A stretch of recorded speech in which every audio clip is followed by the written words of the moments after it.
Hello बच्चों, चलिए प्रश्न को देखते हैं। प्रश्न है, घनीय तंत्र में केवल मौलिक इकाई सेल उपस्थित होती है। तो देखिए बच्चों, यहाँ पर बात करें प्रश्न की मुख्य अवधारणा की। मुख्य अवधारणा तो हमारे पास में देखिए मौलिक इकाई सेल का अर्थ क्या हुआ।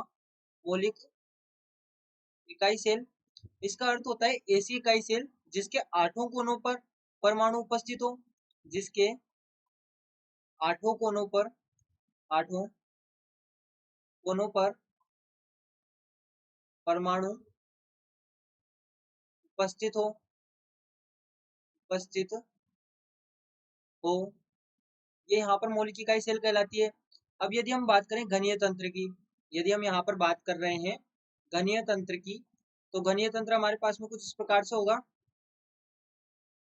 यहाँ पर ये क्यूबिक सेल की हम बात करें, देखिए क्यूबिक सेल हमारे पास में होगी। अब बच्चों ध्यान दें, यदि हम यहाँ पर केवल बात करें परमाणु की कोनों पर, कि यहाँ पर कोनों पर परमाणु है, तो ये तो हमारे पास में घनी यहाँ पर मौलिक इकाई सेल हो गई, यानी कि सिंपल सरल इकाई सेल हो गई। लेकिन होता क्या है कि यहाँ पर कुछ इकाई सेल ऐसी होती है जिनमें बीच में परमाणु उपस्थित होते हैं, जिन्हें बीसीसी स्ट्रक्चर या बॉडी सेंटर्ड भी कहा जाता है।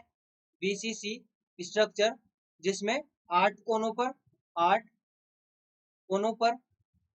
और एक परमाणु बीच में उपस्थित होता है।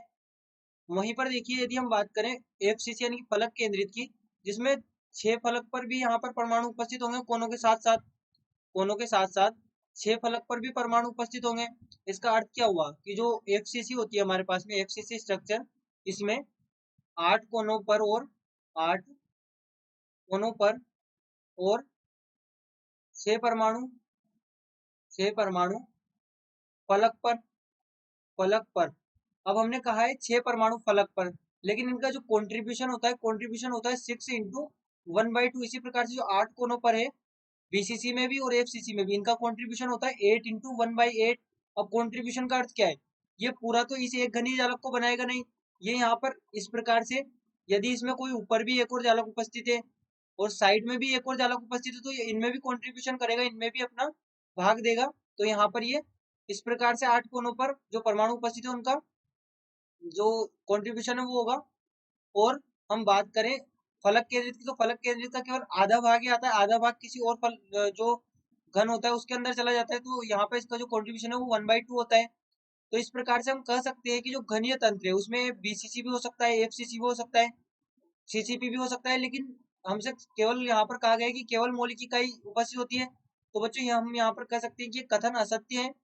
कथन असत्य है असत्य है क्योंकि क्योंकि मौलिक इकाई सेल के अलावा भी मौलिक इकाई सेल के इकाई सेल के अलावा और भी और भी इकाई सेल